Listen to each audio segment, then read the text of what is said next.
Hello everyone, hope you all had a good spring break. Welcome back to Studio 21. I'm your host Angelina. And I'm Emma. Today we have in store for you a little controversy, news about upcoming Super Mario Bros. Movie, and a delicious fun bagel shop we want to share with you all. And we are joined by a special guest, Sydney Mayhew. Hope you enjoy the show.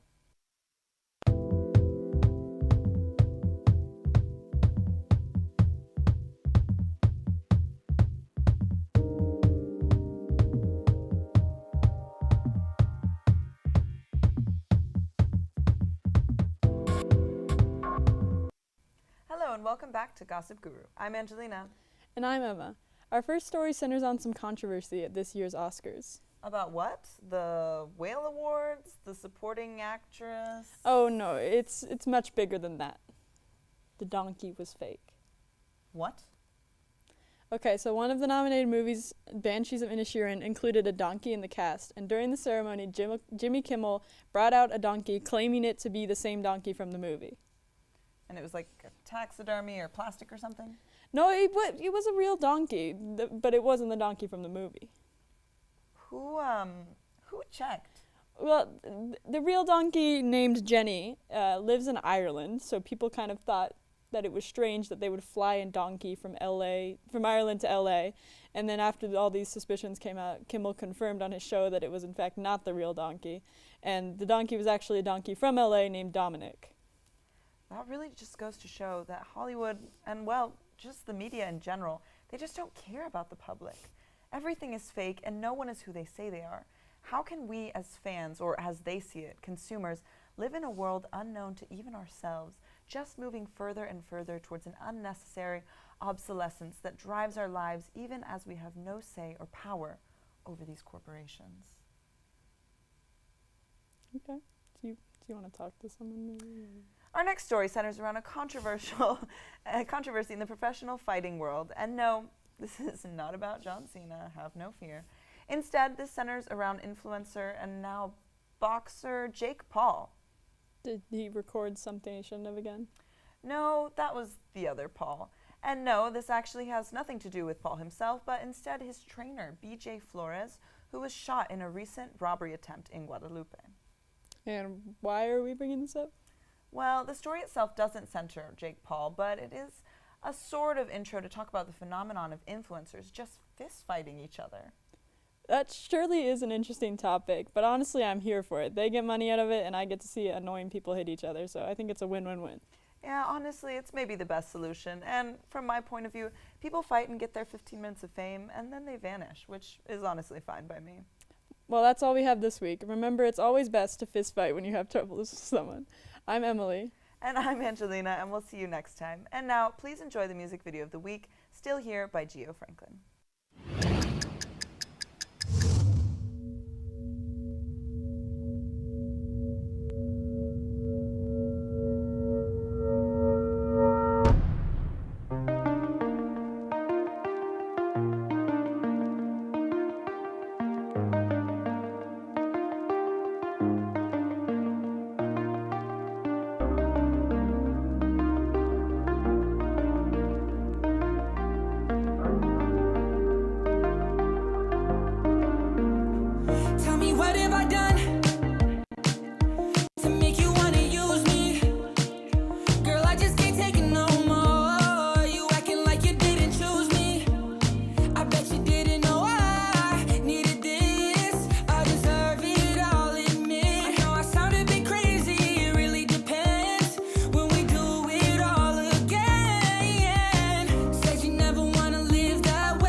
That you used to know. Last night when you called my phone, girl, you told me that you don't care. Then tell me why you're still here. Do you remember when I told you you're my one and only? I meant it right then, right there. Did I not make myself clear? I guess I don't understand. Thought I was irreplaceable. You're my girl, I'm your man.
I'm only human and we all make mistakes. Maybe I just need to let it go. Fuck it, I can't, I'll always love you sincerely. Someone you used to know. Last night when you called my phone, girl, you told me that you don't care. Then tell me why you're still here. Do you remember when I told you you're my one and only? I meant it right there, right there. And I know make myself clear, you understand me now, baby.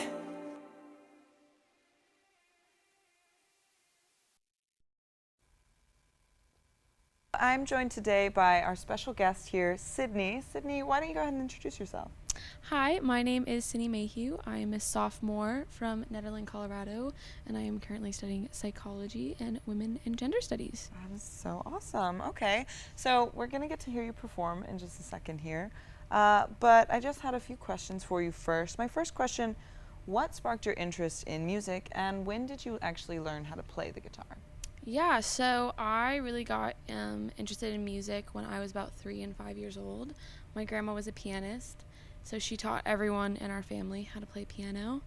And I just kind of always loved it. And then starting in 5th grade, I started playing the violin until 8th grade when I started choir. And then around 7th grade is when I learned guitar.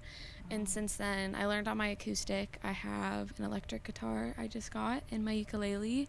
And yeah, that's the main instrument I play, and I love it the most. So. That's so awesome. Yeah. Okay, so you've just got a couple of tricks up your sleeve, right? Okay, my next question is a lot more difficult. Okay. Okay, so this question is, if you could only listen to one album for the rest of your life, what album would it be? That's really hard. I know, yeah. I think I would have to choose ABBA's Greatest Hits, their Gold album.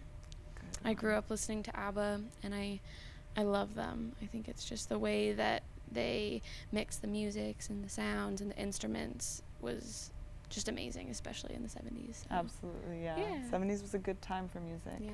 Well, that genre is a bit hard to do with just a guitar. Yes. So what genre is it that you particularly enjoy playing? Yeah, I really like more like folk acoustic, so that can be anywhere from some country music like Zach Bryan, that kind of folk, to anything that's more poppy, but I really do enjoy singing more folk indie songs. Okay, Yeah. awesome. Well, thanks so much for your time. We're super excited to watch you perform. But first, we're going to take a look at this awesome bagel hangout. Hi, I'm Kate, and today I'm at Boss Bagel in San Antonio with Katie and Eric, who are co-owners. At Boss Bagel, there are over 18 flavors of bagels and spreads. Bagels are baked freshly all day long, and the coffee is locally roasted. Each bagel sandwich has a creative name and a delicious list of ingredients. Okay, so now for some questions. Sure. Tell me about the meaning behind the name. Boss stands for Bagels on Southern Soil? Yeah, that's correct. So, as you may know, because we talked earlier, Yes. the bagels that we make here are not traditional New York bagels. They're also not necessarily Montreal-style bagels, which is the other well-known style of bagels. We do something that's not just a hybrid, it's really our own Texas-style bagels. So, Bagels on Southern Soil is an attempt to let everyone know that what we do here is meant to have a personality of its own, and it's meant to reflect our own way of doing things. Great, love it. Okay, and then both of you, which menu item is your favorite? Menu item. So, in the bagel flavors, I tend to prefer the sweet ones. So I'm a big blueberry bagel. Every morning I come in and I check the blueberry bagels and see how they're going, right? My favorite too. Right? But strangely, our most popular bagel is the everything bagel, which you might say is the opposite end of that spectrum, right? It's almost all the flavors that are not sweet. Yep. So that seems to be everyone's favorite. I enjoy it, but I love the sweet stuff. I'm very simple. Blueberry bagel with strawberry cream Okay, cheese. Yeah, okay. so all the blueberry fans Yes. here. So yes, that's my favorite. What is the inspiration behind the menu sandwiches? So we know that in most East Coast bagel environments, it's all about the bagels. People Yep. come in for the bulk bagels. They come in, Yep. they take them home. Very simple, It's plain, always yes. that. People come in for a dozen, a baker's dozen or a half a dozen, and some schmears, cream cheeses, right? But in Texas, more and more, maybe it's just off the East Coast, it's all about the sloppy sandwiches. Interesting. And so this was a chef-inspired restaurant when we Okay. acquired it last year. Okay.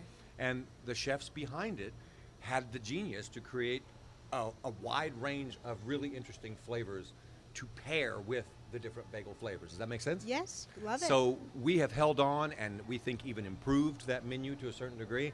And that's what people come here for, is the Instagrammable sandwiches, strangely enough. Great. Okay. And then what do you guys like most about your job? Oh, this is the best job I ever had. I love it so much. For me, it's really getting to experience moments, sort of magical moments. We get a lot of families in here, a lot of little kids, and they so often they share with us that this is their favorite place to come, and they tell us why, or we see little kids get excited about the rainbow bagels. So in addition to my team, which is really one of the best teams I've ever worked with, it's really experiencing those magic moments with our customers. And I'll just add on to that. We didn't know when we set out to find a family business for ourselves and our 5 children. We didn't know it would be a restaurant business. We started with, well, really, Katie started with something that's about joy, because you got to start simple when you're manifesting sort of that idea. Okay. And be careful what you wish for. You end up in a bagel bakery. We don't make bagels, right? Yeah. We make kids happy. We Yeah. make people have great family time, and in a funny way, you end up with a place that's really all about making people happy, and not just about making sandwiches. Make sense? Love it. Love Yeah. it. Strange situation. Okay, and last question. Where do you see the future of your business going? Oh, that's easy. Go. So my background's in franchising. I've done that Okay. for 30 years, and we absolutely see this as a replicatable model. I have customers in here all the time. Please come to Corpus Christi. Please come to New Braunfels. Please come to Dallas. So we absolutely see expansion through franchising. We're about 90% of the way there. Great. So we want to focus in Texas first, follow the HEB model. So yeah, stay tuned. Love it. Thank you guys so much. You're Thank absolutely you for welcome. being here. Thanks It for was coming. Wonderful. Yay. Hello and welcome to this week's episode of Release Date. My name is Daphne Tett. And I'm Zane Clow. First, some news about the upcoming Super Mario Bros. Movie. Not only was the final trailer for the film released on March 9th or 10th in some time zones for Mario Day, it's also been revealed that the film's release date in the States has been pushed up from April 7th to April 5th. In this movie, brothers Mario and Luigi are transported into the Mushroom Kingdom while working on a water main. When Luigi presumably gets kidnapped by Bowser, though, it's up to Mario with the help from Toad and Princess Peach to rescue Luigi and save the Mushroom Kingdom. The film stars Chris Pratt as Mario, Charlie Day as Luigi, Keegan-Michael Key as Toad, Anya Taylor-Joy as Princess Peach, and Jack Black as Bowser. Every time they release something new for this movie, my expectations go up. Illumination has really gone above and beyond for this one, and I'm so glad Nintendo has had a hand in it, because the Mario movie from the 90s seems a little, well, bad. I think they took an interesting turn with the plot by having Luigi get kidnapped and Mario teaming up with Princess Peach instead of the other way around like it usually is. It also looks like Mario is going to be teaming up with Donkey Kong, which will also be interesting to see. Finally, the Mario Kart scene at the end looks so cool. The colors are so vibrant, and of course the character based off the blue shell is a complete jerk. I, for one, cannot wait to see this movie. What about you, Zane? I've been on a bit of a Nintendo kick recently. I've been playing a lot of Smash Bros, Metroid Prime, and some retro games from the Super Nintendo, all of which are making me increasingly interested in this film. I feel like the stigma of video game adaptations always being bad has sort of been broken at this point, so I would say that I'm actually pretty optimistic about this movie, and I plan on seeing it. If you like video games, you'll love this movie. And if you don't like video games, you might still want to see it. And while we're on the topic of video game adaptations, we'll be talking about HBO's The Last of Us. HBO's The Last of Us is a television series based on the 2013 video game developed by Naughty Dog Studios. The game is brought to the screen by Chernobyl showrunner Craig Mazin and the game's original director Neil Druckmann. The show's lead performers are Pedro Pascal and Bella Ramsey, and it is 9 episodes long. The show follows Joel, a hardened and apathetic man surviving in an apocalypse caused by zombie-like fungus-infected people, as he travels across the country with Ellie, a girl with a world-changing secret. Both the first and second Last of Us games are my top 10 favorite games ever. Both games tell some of the best stories in their medium, and this show does that story justice and then some. This show is extremely faithful to the game, adapting everything almost exactly like the source material. However, there are some significant changes that were made, but almost all of them improve upon the game's story, as well as being the best part of the show. At its best, the show takes what the game provided and makes new, interesting, and compelling stories from that, most notably the Bill and Frank episode. At its worst, the show feels like you're just watching the game again. This is a good problem to have, though, as the game is incredible, and this issue only exists for people who have played the game already. Also, for a zombie apocalypse show, it is very shocking how few zombies there are. There is one singular zombie in the entire second half of the season. However, the show creators said that we'll be getting more of the infected in Season 2, which I cannot wait to be adapted. When I found out we were covering The Last of Us, I groaned internally. I don't know why, but when people are raving about a show, it makes me want to watch it less. The only reason I watch Squid Game is because I found the concept interesting. As someone who adapts video games into television shows in her spare time, I can appreciate that they stayed faithful to the source material because I, for one, keep gameplay footage open in a separate tab while writing. However, as I've made clear multiple times, The Last of Us is not my B. Well, I checked my email while watching the trailer, if that's an indicator of my level of interest. I am completely over dark, gritty, post-apocalyptic stuff, and reviewing zombie apocalypse after zombie apocalypse has only made the problem worse. If they were adapting, say, Undertale, then I'd be interested. Check the show out if you want a compelling, character-driven narrative that hits the mark in almost every way. That's all for Release Date. I'm Zane. And I'm Daphne. We'll see you next week, and now please enjoy a performance by Sydney Mayhew.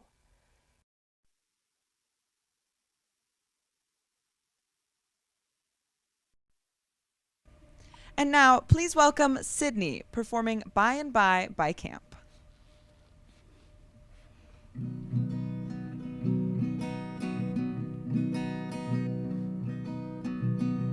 Driving through West Virginia, and I've seldom been thinner, with that chip on my shoulder. And this year I got so much older.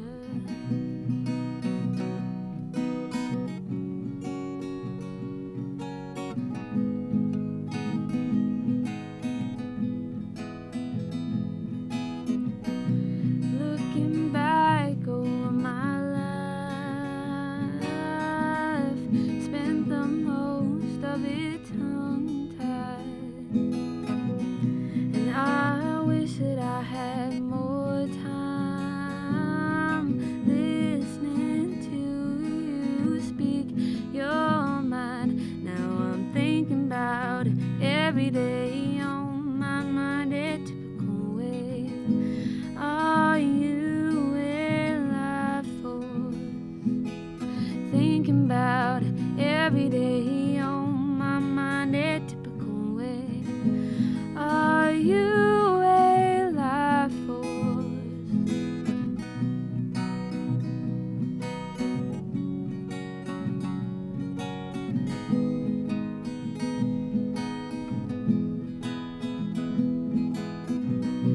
Drinking coffee black as iron, and I couldn't be much higher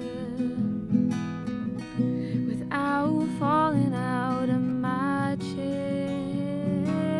And I've been numb for so many years. Now I'm thinking about it every day on my mind in typical way. Are you a life force? Thinking about it every day on my mind in typical way. Are you a life force? And it's so easy to be blinded by the light, to feel lonely in the night, and it's blowing in the breeze, babe. I've got dust in my eyes and rust in my mind. I'll be home come next spring. Won't you say you'll love me later, by and by?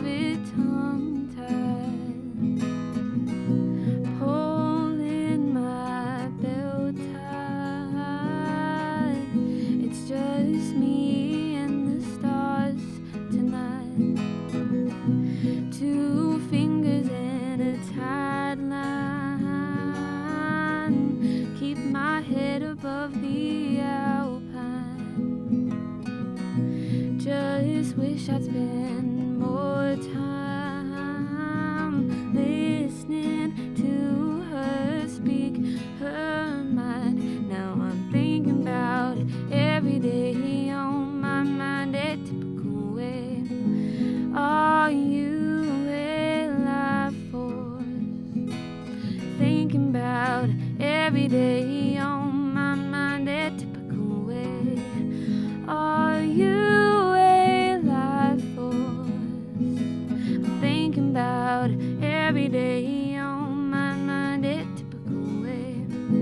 Are you a life force? Thinking about it every day on my mind, a typical way. Are you a life force to me?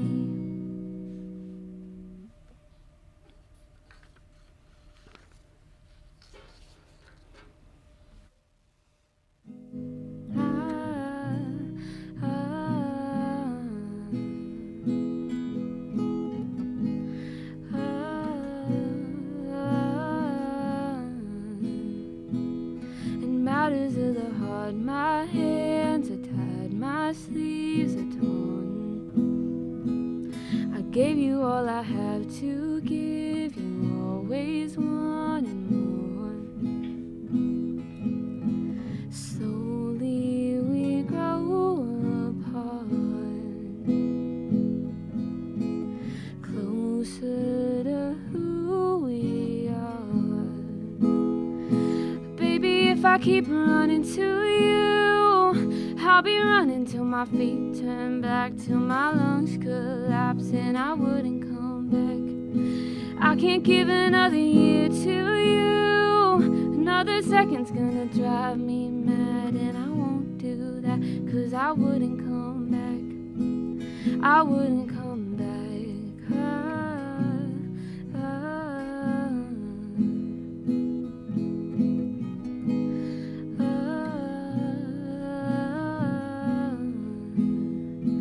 Like the old man in the sea, I wasn't meant to take you in. I find when I'm without you, I am with myself again. You're whispering in my ear, your hands on me make it clear. Baby, if I keep running to you, I'll be running till my feet turn back, till my lungs collapse and I wouldn't come back. I can't give another year to you, another second's gonna drive me mad, and I won't do that, 'cause I wouldn't come back. I wouldn't come back.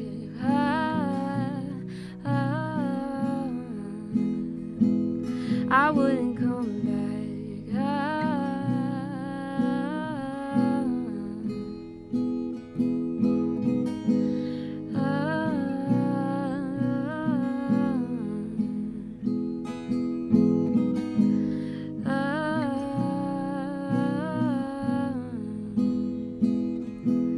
Till my feet turn black, till my lungs collapse and I wouldn't come back. Till my feet turn black, till my lungs collapse and I wouldn't come back. Till my feet turn black, till my lungs collapse and I wouldn't come back. It's gonna drive me mad and I won't do that, 'cause I wouldn't come back. I wouldn't come back.